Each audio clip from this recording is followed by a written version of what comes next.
All right, we're on. Welcome back. Here with Joanne Lockwood, joining us from the UK. Joanne, how you doing?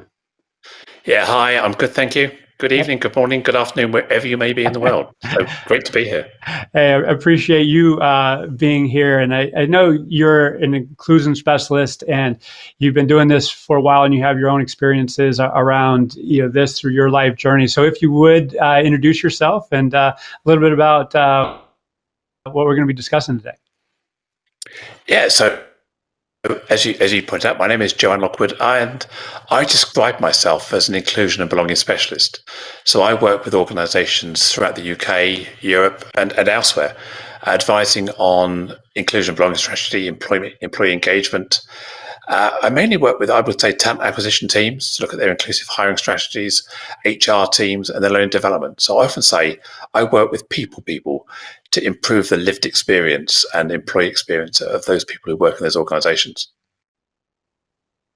Wonderful. I just, obviously it's the theme of today, and obviously here in the United States, given the climate, it's top of mind for everyone. Some are embracing it as an opportunity for real change. Others are dreading it, that they have to have discussions and address topics that they have been comfortably ignoring for a long time. So, I'm really interested in your perspective and ideas on how best to move forward around the world, and specifically, what's happening there for you in the UK. So I understand you have some slides, so I'll get out of the way for a bit, then we'll have a chat about it. That sound good? Yeah, sounds good. So what? See you in 20 minutes. Yep. Sounds good. All right, that's it. Okay. The topic that I'm coming to talk to you about this evening, my time, is hey guys, language matters. Because language matters to me. How you treat me, how you talk to me matters. And I'm sure language matters to you as well. Because we all want to be treated with dignity, with respect, and treated fairly. So the language and how we're treated impacts us greatly. And I want to talk to you a bit about how the impact of gendered language and how often women are spoken to or about impacts the way we are perceived in the world, in the workplace, and in society. Is that okay? So let's start by talking about privilege. We all have it in some shape or form. The fact that we're here on the call, we're employed, we're somewhere, we are privileged in some way. So I often say that privilege and having privilege is disinhibiting. We don't realize that we have it, we carry on, we have a sense of privilege we hold. But a lack of privilege is inhibiting. It denies us access, it stops us accessing various services, getting promotions, getting jobs, whatever that may be. And it's true to say in most of the world that being male and being white and being straight are kind of the dominant privileges. And the less male you are, the less white you are, and the less straight you are, as you have less privilege and the way you get treated. So those without those privileges feel more inhibited and less able to succeed in the world and in society and in your organization. Is that fair? So I always say we need to own the language we use. Often we hide behind intent. I intended this. I meant this. It's only a joke. Calm down, lighten up. I didn't mean anything by that. So my intent, I hide behind that because I didn't mean to hurt you. I didn't mean to patronize you to cause that microaggression. It goes so far. It's the impact that matters to me. How do I feel by the way you treat me, the way you talk to me, impact on me? And over time, I hear that language, the more I hear those jokes, the more I feel that oppression, the more that impact is going to compound. But call them microaggressions, whatever you want to do. Because we clearly understand we can't go around punching people, slapping people, touching people on the bottom, grabbing elbows, putting our arms and giving people that. But why do we think we can use language being rude, causes people, or feel discriminated? Impact becomes essential. Understand that even though you didn't intend to cause upset or offense, the impact was you did. This is where we need to be accountable. Be accountable for our own footprint, our own place in the world, how we treat people. Because I'm sure when you meet me, you want to treat me. You don't start an interaction by treating someone so they're sad and upset with you. So it's about being accountable. How can we do that? First of all, I'm sorry. Own it. Take that language on board. Take that action on board and be responsible. I'm sorry, that wasn't my intent, but I understand that's hurt you. So I don't make this mistake again. How can I change? How can I do this differently? How can I be a better ally to you and to others? This is the important part, I think, about language, is owning that intent, understanding that the impact may not go as you wish, and being accountable, standing up for what is right and learning. Because often, if we make one mistake, that's an accident, that's a mistake. Continue with that language, continue on that path. It becomes a habit, it becomes a choice. You've chosen not to do anything about that language. We all have it within us to make that choice, to change, and to understand about how we impact others. So think about the gender box. We're here talking about how language affects women than it does men. So we have this gender box, we have our gender norms, we have our typical roles and attributes, how men are supposed to behave, how women are supposed to behave.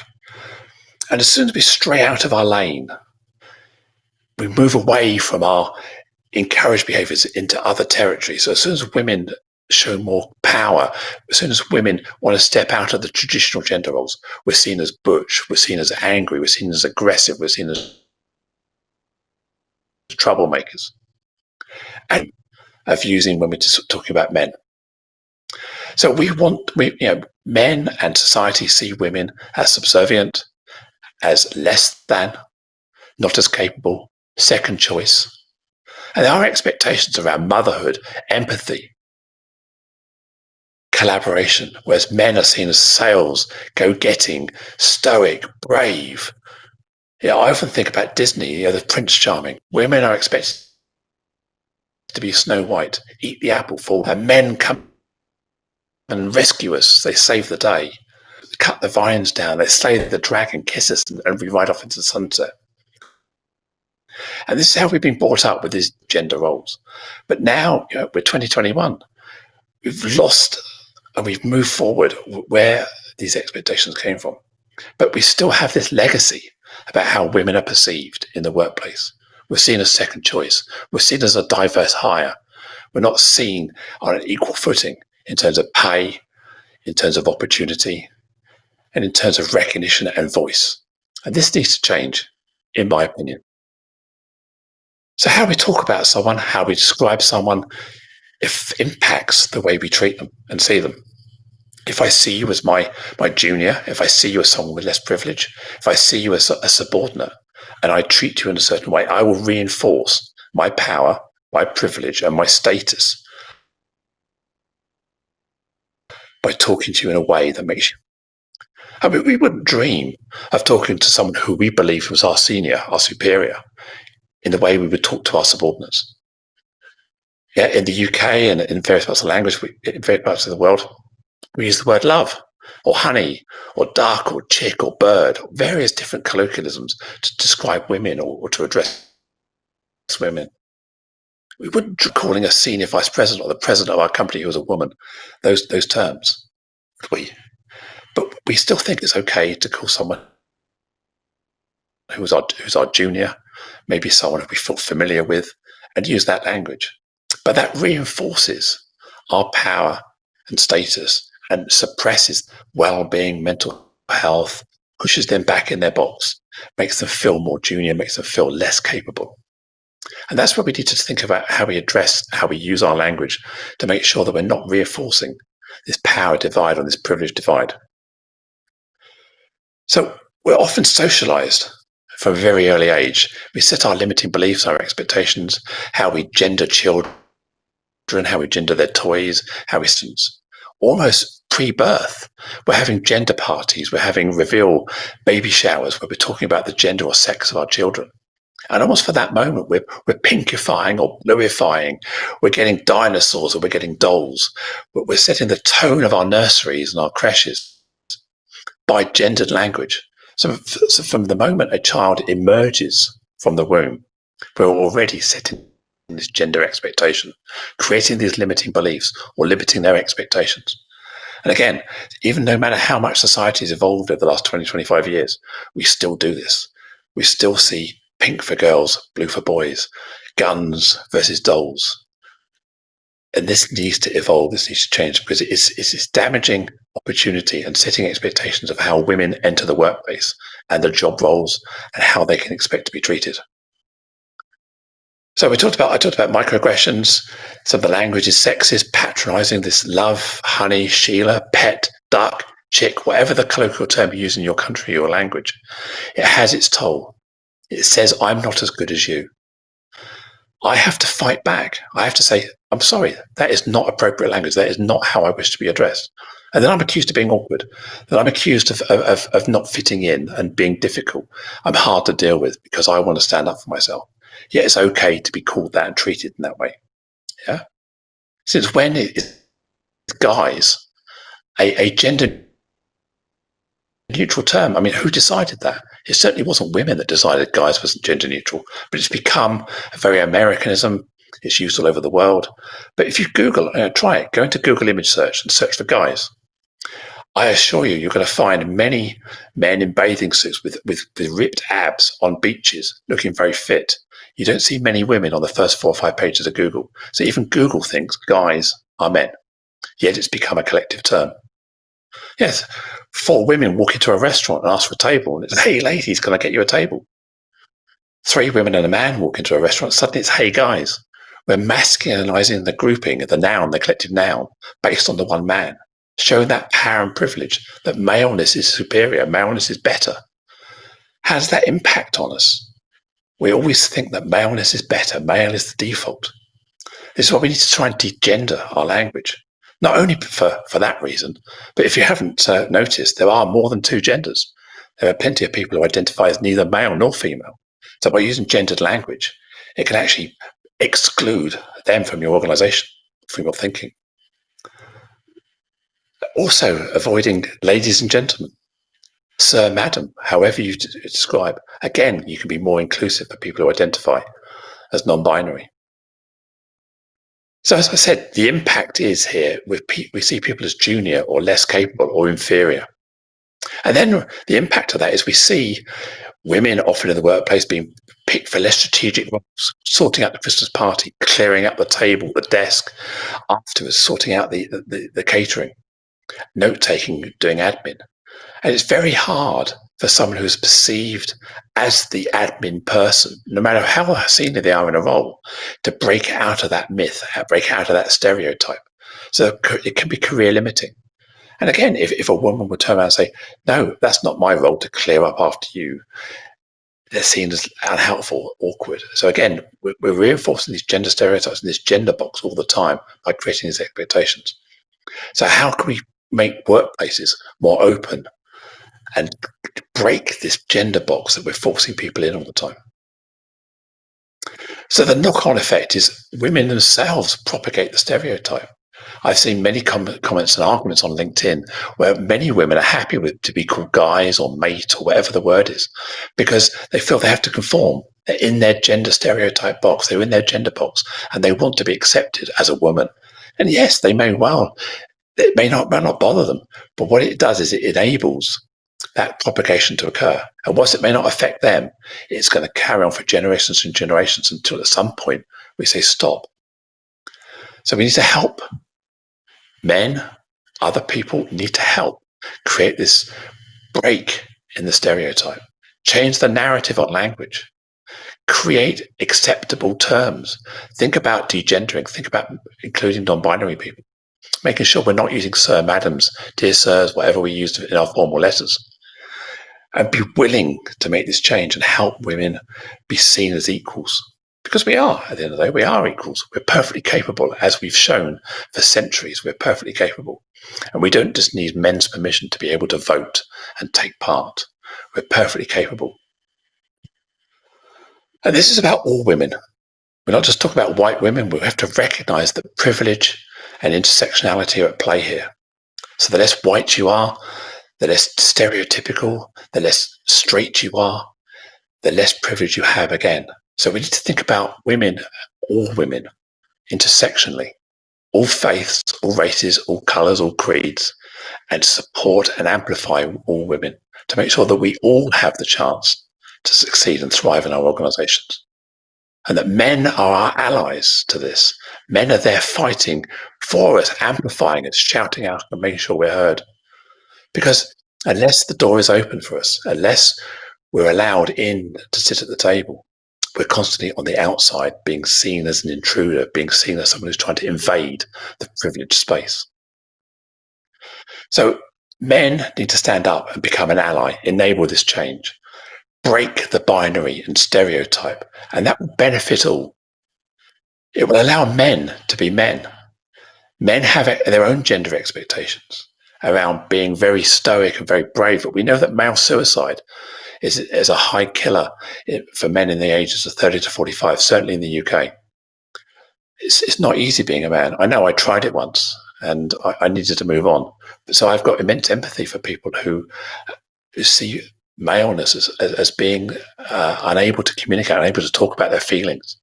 So we need to open up. So by allowing women to be flexible working, to be good mothers, to be good child providers, to be good home educators in this time of COVID, to recognise that women are often more burdened by this lockdown, by this COVID situation because of the need to support their family. It will also allow men to be great parents, great fathers, great husbands, or great partners, because we destroy this gender expectations box where we try and police people into how we perceive people should behave. So, in summary, language matters. It matters to me. How you talk to me, how you treat me, it matters, and I'm sure it matters to you. Your intent isn't everything. Think about the impact and how you can be accountable and make change. And of course, we need to work together to generate this change.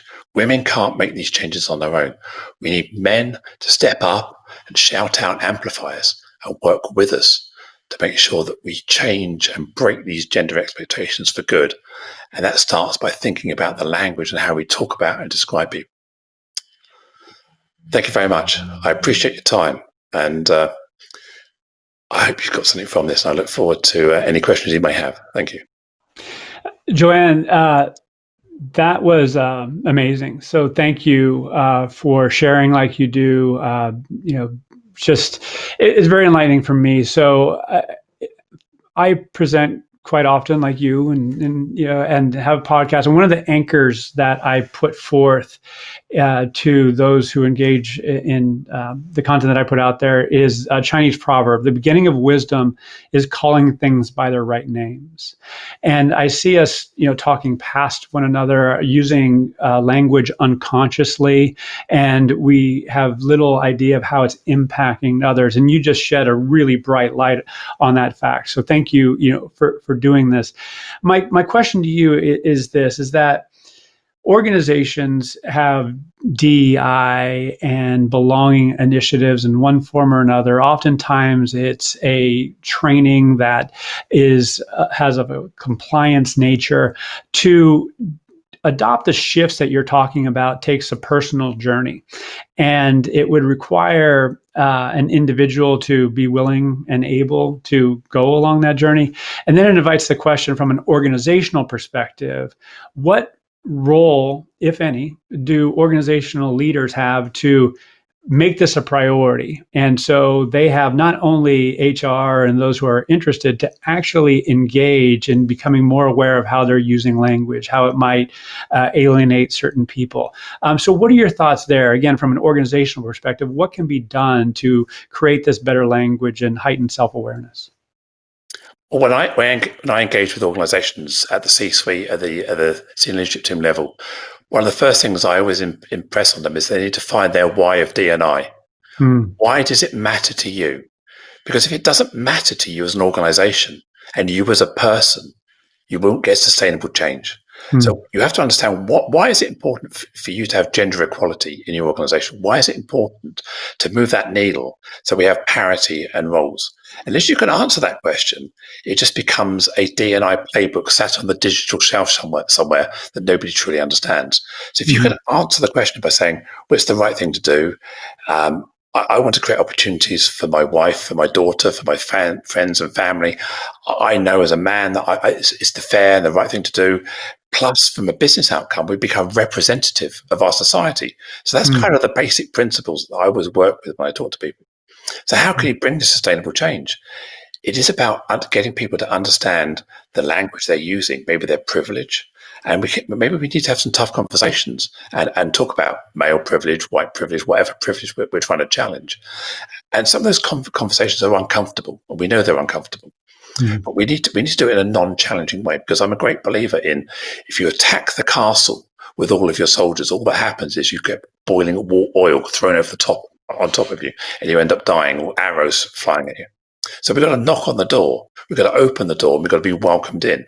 And that's where men and people of power and privilege can open that door and start those conversations.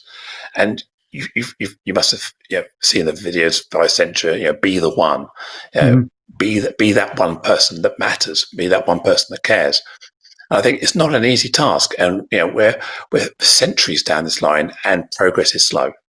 I think if we plot out when we're going to get gender parity at boards in the FTSE or the top 100 companies, we're talking about 2050, 2080 or something like that. It's ridiculous. It's ridiculous timescales. With women are 50% of the population, we're not seen as equals, but we're still taking most of the low-paid roles. We're impacted by childcare, family responsibilities. How do we bring that systemic change? And this is a generational thing.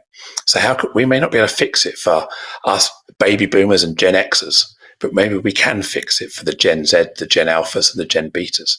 And that starts really with creating different gender expectations for our children. I often talk about maybe we should have pre-parenting classes on how we can degender, how we treat our children, how we create these opportunities. But also I think organizations can reach out to the community, provide mentor fast tracking for young girls, create visible role models, and make sure there's aspiration out there, and then walk the walk and actually stand up as corporate CEOs and champion and give examples, not tokenize, not hire a black woman just because you can and go, yay, we hired a black woman, it's fantastic. Actually, it should be the norm, but it isn't. And that's why people keep wanting praise for hiring somebody who's not a man. And that's where we need to change the narrative, that you shouldn't be celebrated for this one-off change. It needs to be systemic. And I think the other thing organizations could do is be very honest. We haven't done well up to now. We know we're not good enough. We want you to come on board and help us change. Then you've got this value proposition when you're going out into the market to hire. You're not trying to hide the fact that you've got issues. You're saying we have issues and we need your help. So therefore, you're going to recruit somebody or onboard somebody that has the strength, has the character, plus they have the support of the board to make those changes. I think that's the first step. You create an empowered foothold with an open, honest dialogue and say, we need to change and we need your help. Well, Joanne, I cannot celebrate enough what you're doing and how you're doing it. I think your narrative is spot on around language. It gets to the fundamental elements, like the building blocks of thought, and that's where change is going to happen. So keep doing what you do. As we wrap up now, I want to just put forth, how can people learn more about you and what you're doing? How can they engage with you and listen to your podcast? I've got a podcast called Inclusion Bites. The way I signpost people is check me out on LinkedIn. So it's Joe Lockwood. So search for Joanne Lockwood on LinkedIn. You'll see someone that looks a bit like me. Drop me a connect request. We can do a DM. We can set up a Zoom chat, Zoom coffee, engage. My website is changehappen, changehappen.co.uk. I'm open to coffee. I'm open to conversations. So please do look me up and let's let's crack on. Let's do something. Let's make change. Well, one of those conversations hopefully is going to be with me, because I certainly want to follow up with you and continue this discussion privately and publicly, because, again, this need is not going to go away anytime soon, to your point. So yeah, thanks for being you. Thanks for doing what you do. Really appreciate it. Thank you for inviting me on, and you've been a fantastic host. Thank you. See you all later. Thank you. All right. See you. Bye.